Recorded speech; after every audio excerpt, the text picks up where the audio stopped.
YouTube, this is CJ and Sarah. It's a Wednesday, and that means it's time for another Keto Conversation. So let's get started. This is take 3 of this video, and we're gonna knock it out this time. Sometimes we have to do multiple takes just for various reasons. So we're talking about what to do if you found yourself, say you cheated while you're on keto. And I hate using the word cheated. Indulged. Overindulged is probably a better term. This is a time of year where it's easy to do that. There's a lot of temptations everywhere. The holidays, you're with family, you're with friends. There's a lot of stress. There's a lot of stress. Yes, there is. There's a lot of stress. And so it's easy to kind of overindulge, maybe fall off the keto lifestyle wagon.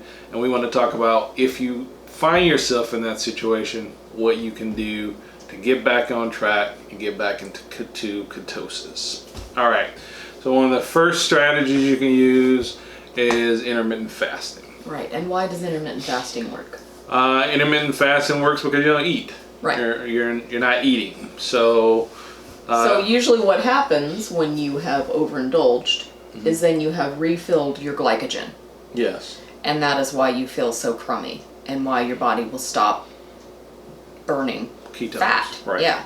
So no need for ketones if you've got glycogen. You've got glycogen. You got right. sugar going. So it's not your body's preferred method, but it will definitely take the sugar. So you definitely want to halt or use up that glycogen and not put any more in. And so intermittent fasting can really help with that because you're not taking anything in. Sure. And there's multiple ways to do intermittent fasting. This video is not about intermittent fasting. No. We could do a whole video on just intermittent fasting because we practice fasting just as a general practice.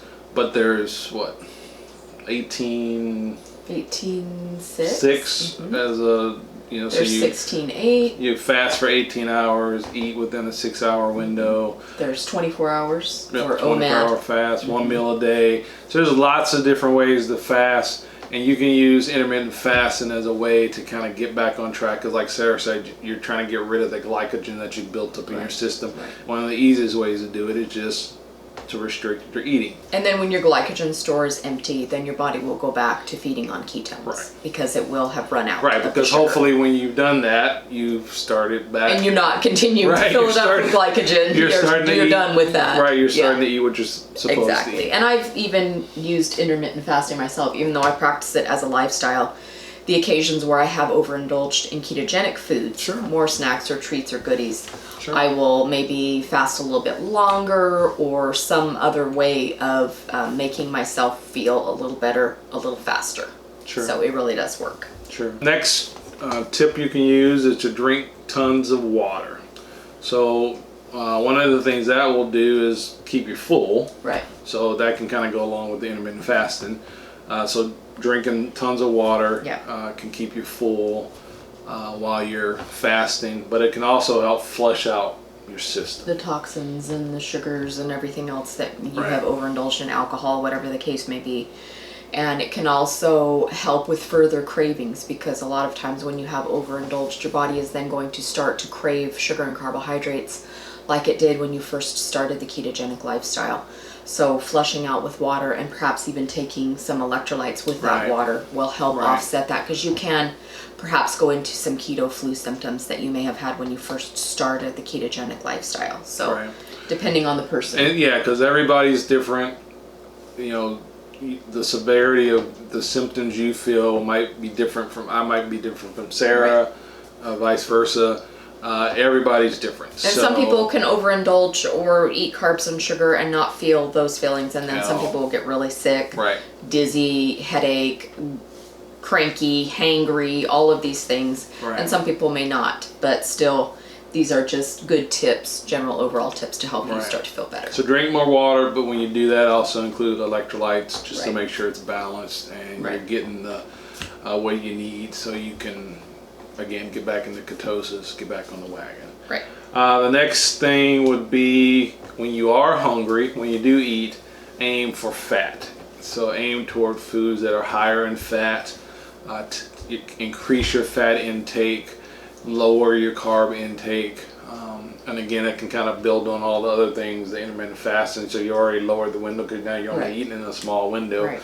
But aim toward fattier foods or adding more fat in when you're trying to get back on the wagon. Because that's going to help you with your cravings as well. Right. And increase satiety. And it will help you avoid going there again. Right. So and that's what you want. You want to recover from where you've already gone and also prevent going there again. Right. And then the next tip is keep your taste buds guessing. So a lot of times the reason you fall off the wagon or you cheat or whatever you want to call it is because you actually some of it might be mental. You might just be bored. You might be bored with what you feel overly restricted. Yeah, you might feel overly restricted, might be bored. You might be bored with the food you're eating on keto.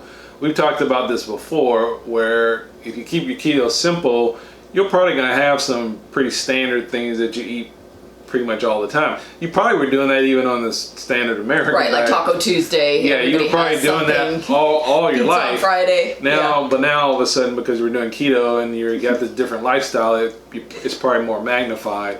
But a lot of it, long-term success on keto is having variety. Right. And adding variety into your diet. So and because it's a lifestyle is meant to be enjoyable at times, more enjoyable, and you want things that make you feel good. And there are certain occasions where you want to enjoy things maybe more than just a standard Tuesday night. Maybe it's your birthday, or it's the holidays, or you're on vacation, whatever the case may be, and you want to indulge a little bit without completely going back to the lifestyle that you were practicing before. So that's where new recipes can come in, new ketogenic foods. And in our opinion, there's very few foods that I have personally found that cannot be recreated in a ketogenic way. And I strive to do that every week on my channel by making things that are familiar. Yeah. And one of the things we've talked about before is, again, how we eat is pretty basic most of the time, but because we do a recipe every week, whether it be a dessert or a entree or whatever, we kind of have built-in variety in our diet because of necessity. Right. But then after we eat whatever we've made, we go back to... And I don't make it again. Like we had 2 weeks of cookies. Yeah.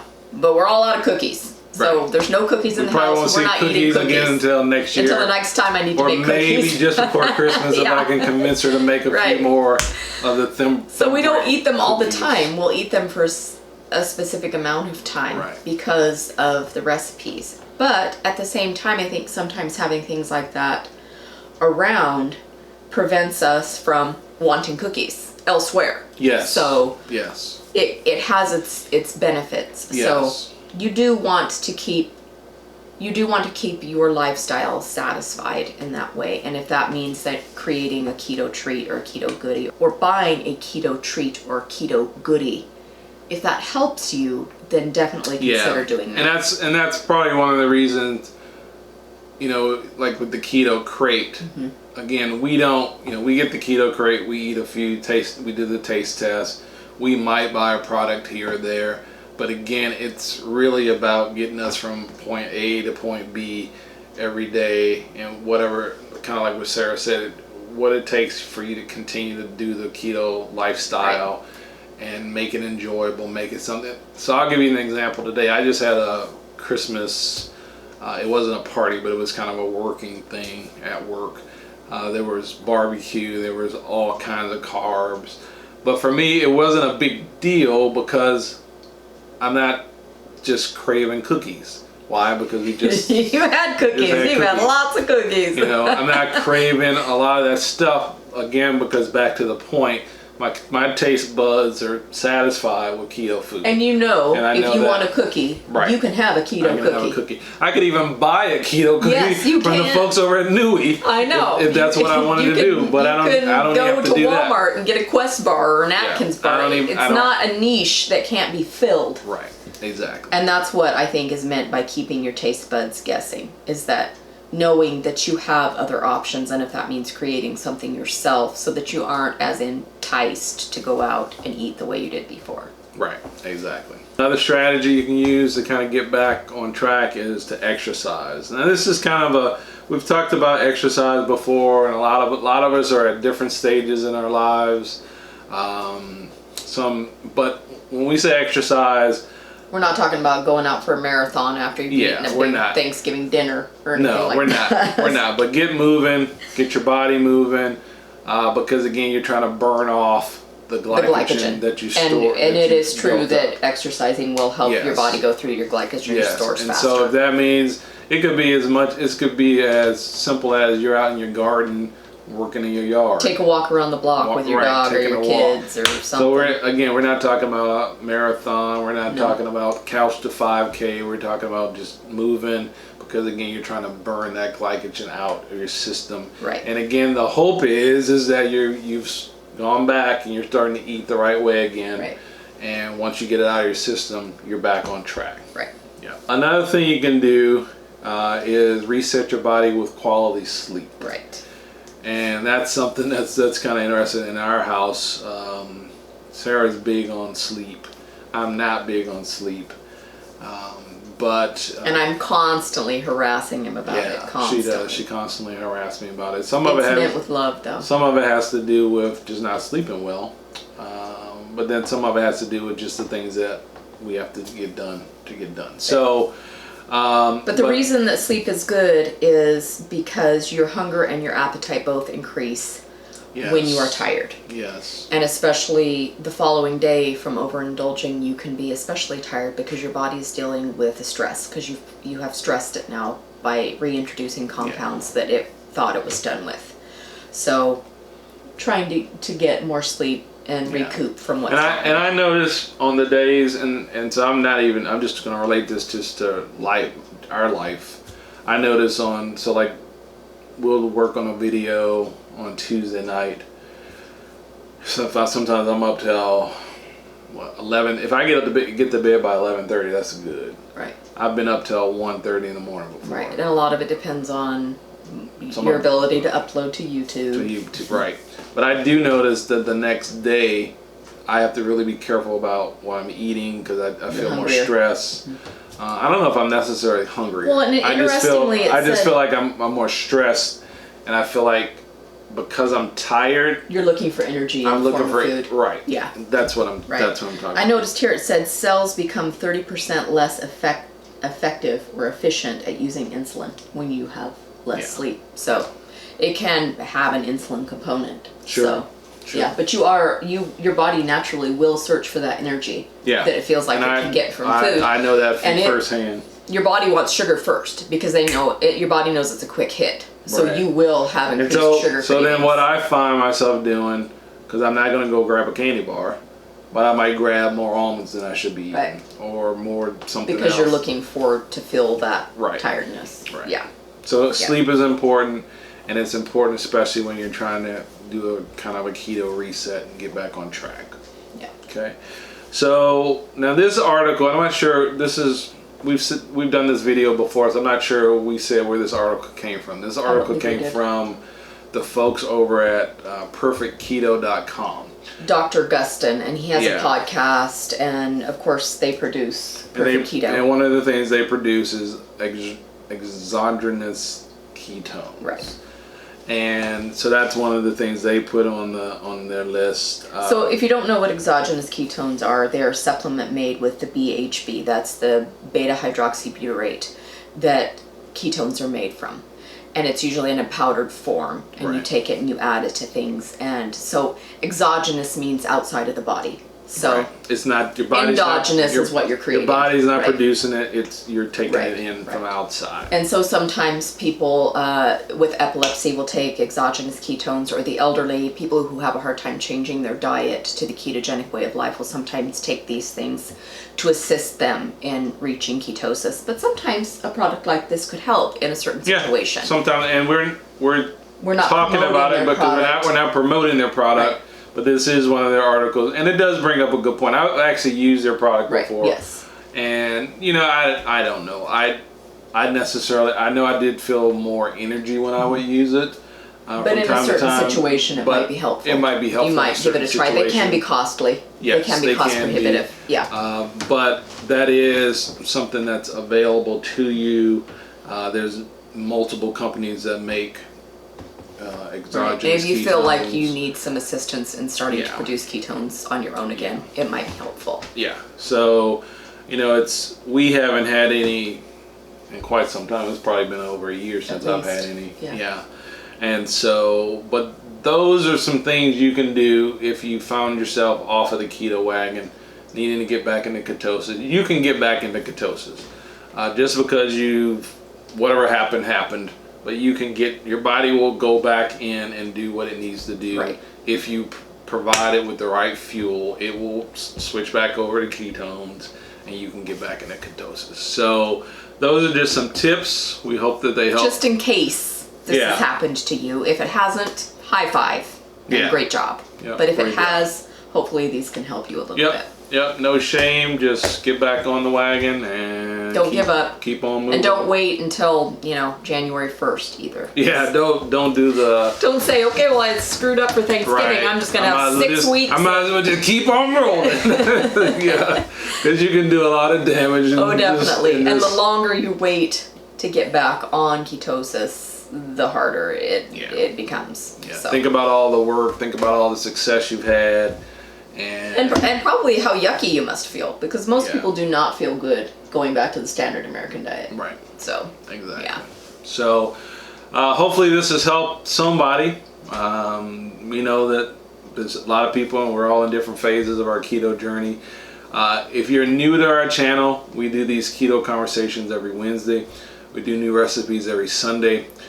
We'd like you to consider subscribing and becoming part of our keto family. We are here to try to help each other be successful on keto, and we celebrate our viewers' success when we hear about them, just like if it was our own. Yes. So we love to hear stories about people's success. We learn from people as well. We don't claim that we know everything about keto. We live with keto as a lifestyle. We've had success, but we're learning all the time as well. So consider subscribing. We hope that you have a good rest of the week. Oh yeah, we do new recipes on Sunday. We're doing what are we doing this week? Eggnog. Eggnog, yeah. You asked for it. A lot of people have asked for it. This is for you. We're doing it. Because I've never made eggnog. And we're going to make you watch 8 minutes of stirring. Of stirring. No. The Jeopardy music. No holiday music. It's going to be the Jeopardy music while I'm stirring. That's a joke. Believe me, I cannot watch 8 minutes of stirring and I got to be here to do it. So you're not going to have to do that. So that's a joke. So we hope that you have a great rest of the week. We hope that you enjoy this time of year. It's a time to be enjoyed. Don't let all the stress and the hustle and bustle get you down. Just enjoy it with friends and your family. You should be covered in joy. And covered in joy. Covered in joy. You should probably tell them that story. Yeah. Anyway, that's the inside. Yes. That's my daughter, CJ, was listening to. It's Rest Ye Gentlemen. It's God Rest Ye Merry Gentlemen. And it was by Pentatonics, I think, was who we were. And my daughter liked it so much. She's 9, and she's like, "Mom, will you put that Christmas song on our playlist? It's Covered in Joy." And I'm thinking, Covered in Joy? What song is that? Right. And there's a line in there. It's Comfort and Joy, and she translated it as Covered in Joy. So now she listens to that song like every 5 minutes. Yeah. So. Definitely be covered in joy, everyone. Yes. We're wishing you covered in joy. Covered in joy. All right. You heard it here first. So have a great rest of the week, and we'll talk at you later. Bye-bye. Bye. Peace.